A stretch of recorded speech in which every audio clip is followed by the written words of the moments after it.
Graças a Deus, Deus abençoe a todos.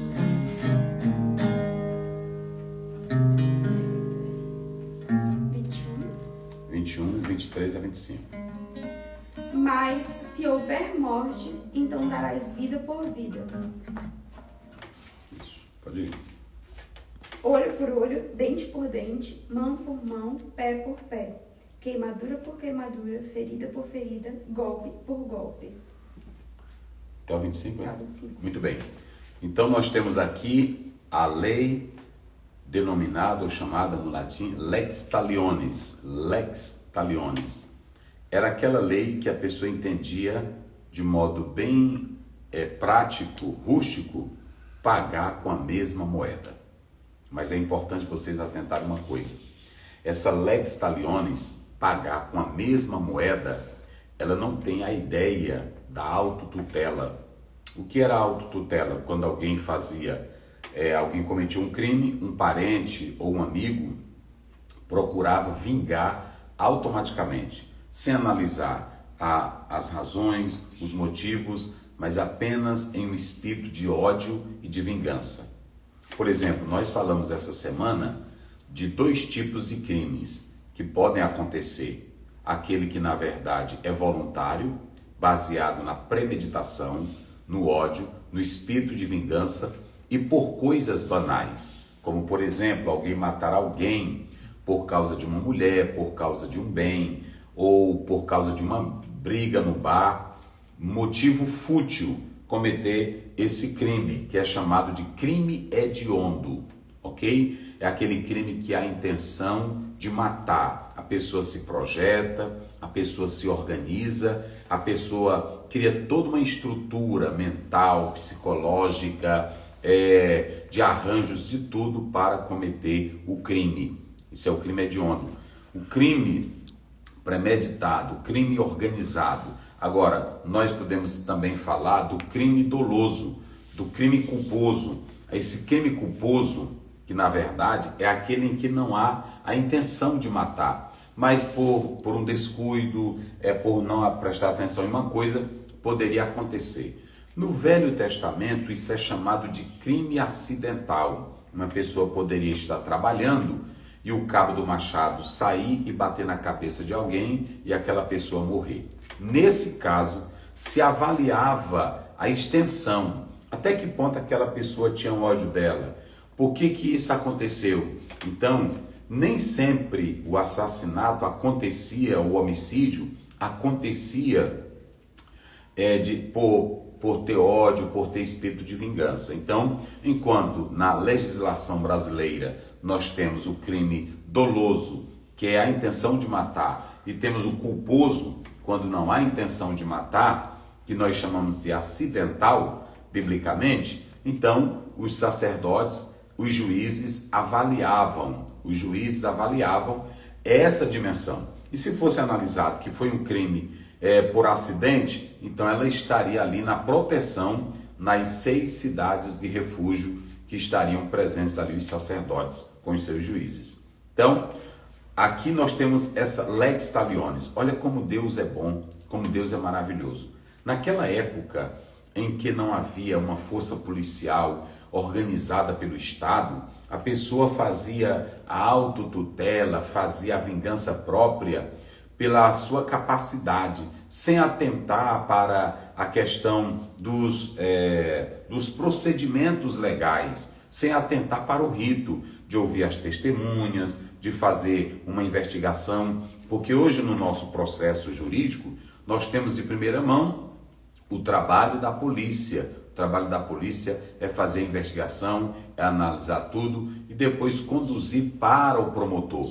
O promotor ele vai fazer o libelo, ele vai fazer as suas acusações, ele vai fazer toda a análise do caso e depois aquela pessoa é levada ao julgamento. Então esse processo ele dá direito a ouvir os 2 lados, a ouvir as testemunhas, dá a oportunidade da pessoa fazer a sua defesa e depois de analisar todos os autos dos processos, as falas das pessoas, das testemunhas, então se irá decidir conforme a lei se aquela pessoa tem direito à liberdade ou não.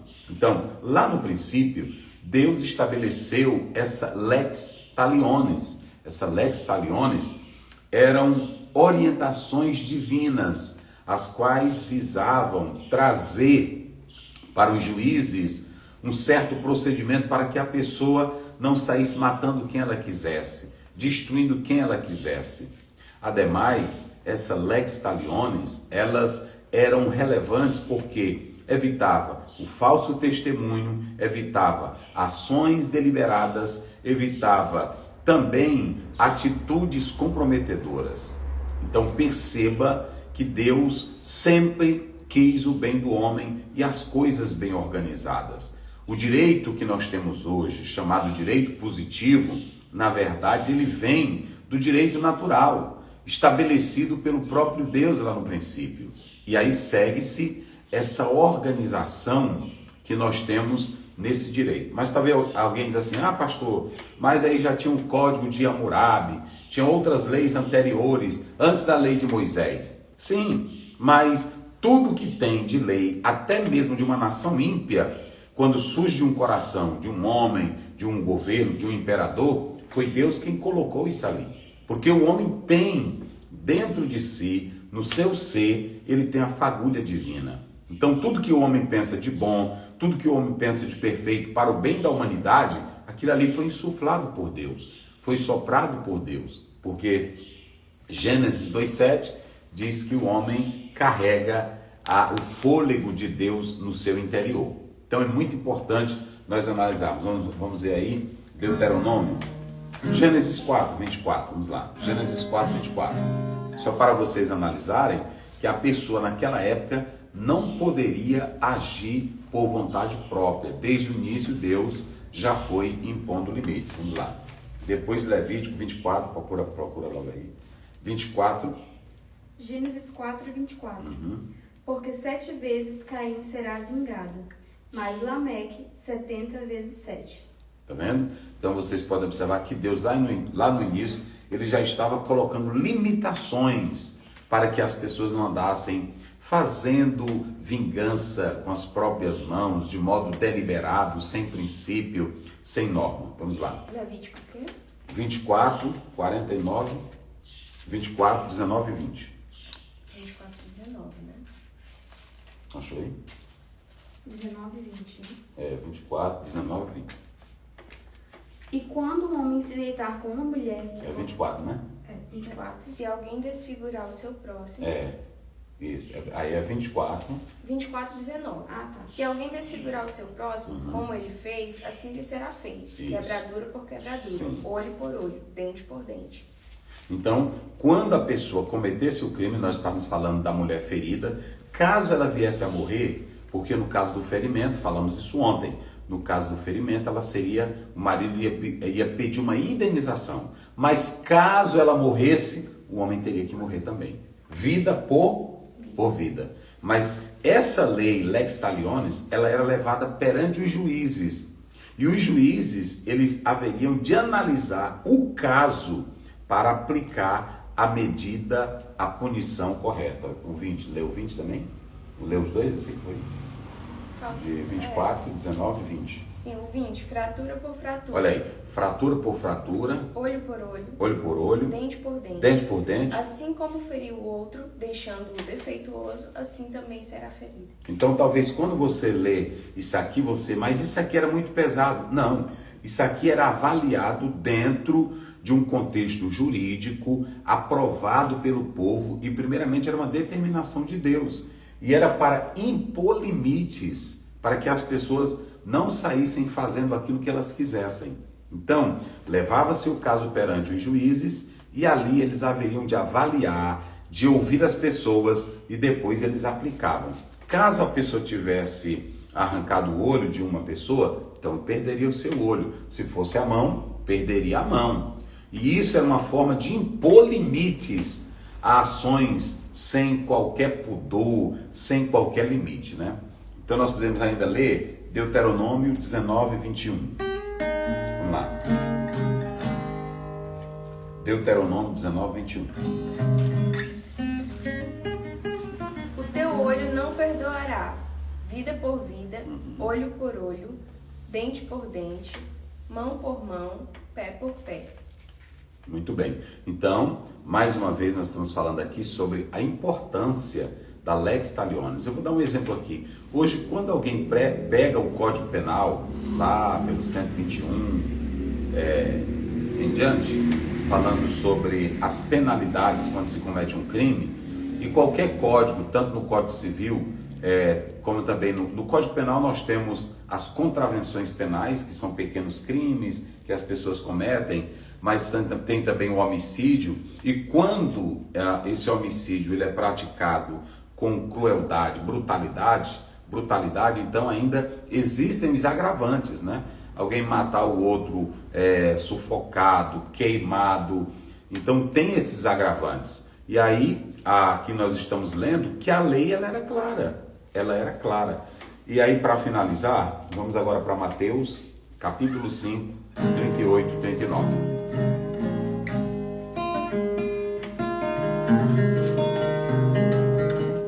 Mateus 5, 38 e 39.